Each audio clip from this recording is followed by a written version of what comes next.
Alright, welcome to the fourth video that I am making. Steve Bartlett challenged. Right, I accepted. So it's supposed to be 90 days. Let's see if I get to 90 days.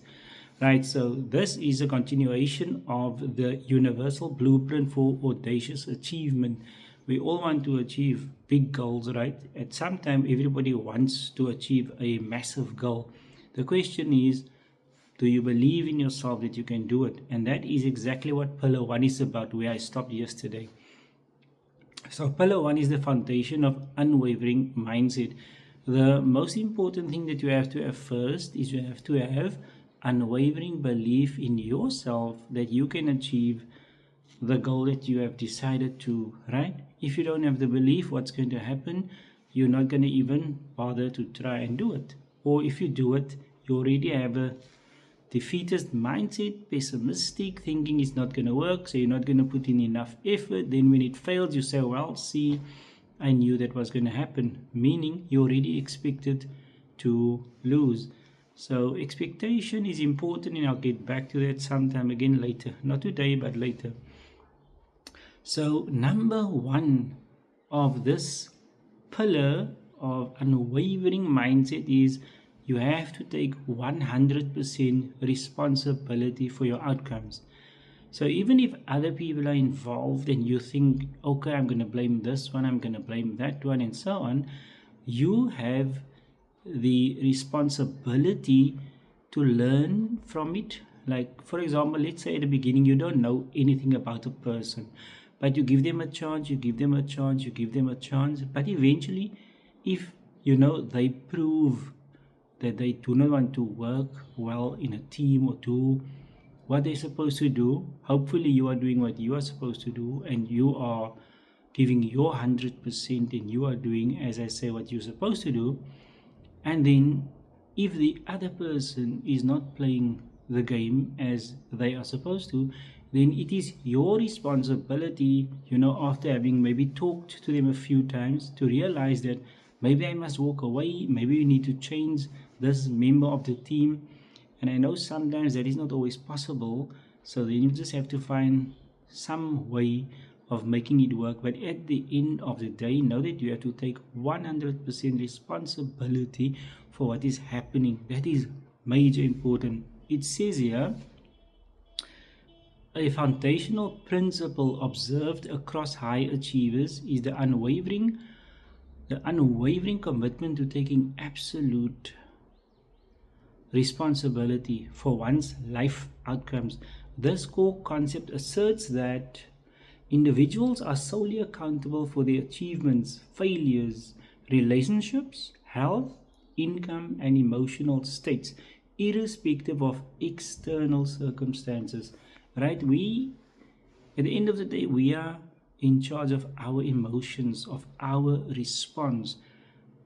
It doesn't matter what happens in the world. It is our response to it that is going to count. And we have 100% power and control of our response. We cannot control other people. We cannot make people do what we want them to do. We can try and guide and all these kind of things, right? Coach, give ideas, make suggestions. But at the end of the day, you only have control over yourself, right? You cannot control other people, right? You cannot control other people. So you can do your best. And as I said earlier, what about you? Are you a person that needs to be changed? Are you a person that needs to be guided? Are you a person that needs to make your changes? In all honesty and truth, I think everybody needs guidance and some kind of change and adjustments from time to time. We just have to learn all the time. We have to be aware and ready to always learn. That is important. Be open to change, be open to learning, be open. So that is what is important. This is part of the responsibility, right? Then the next one says that cultivating a growth mindset and embracing challenges. Cultivating a growth mindset and embracing challenges. Now, Carol Dweck is the professor who has popularized this idea of the growth mindset, it doesn't mean it didn't show up before in psychology and these kind of things in different ways. People have always, the people that have been high achievers and successful, even if they've never heard of the growth mindset, they've actually been practicing it, and therefore they have achieved their goals, no matter how big those goals were.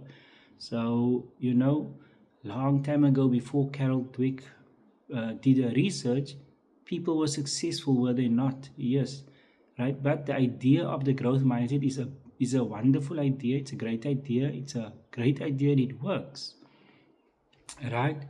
As I say, it might just be something that we know by this name today, but it has been around for some time.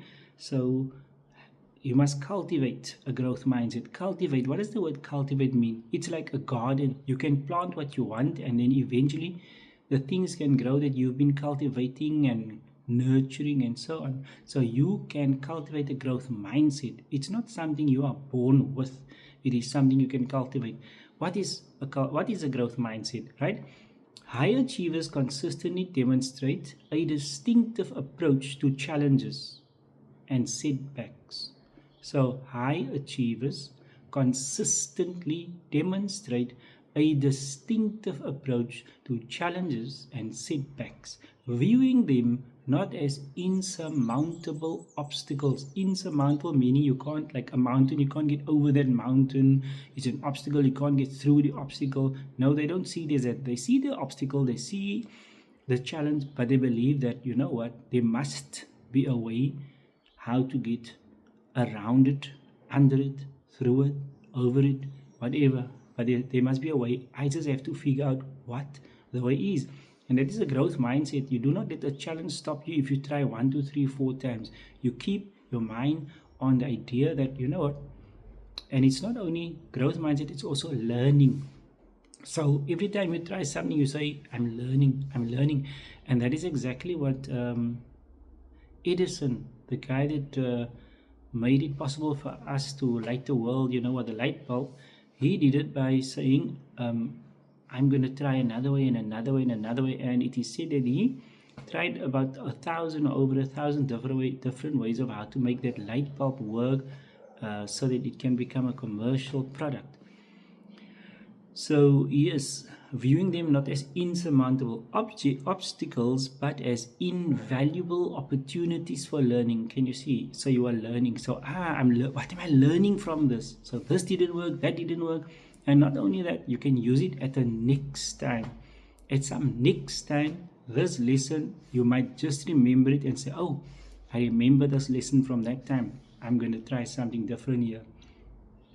So this perspective stands in stark contrast to a fixed mindset, right? This is the opposite of a growth mindset, a fixed mindset, right? Which perceives abilities as static and unchangeable. So for example, you might believe that I'm born only with so much potential and I can only do that.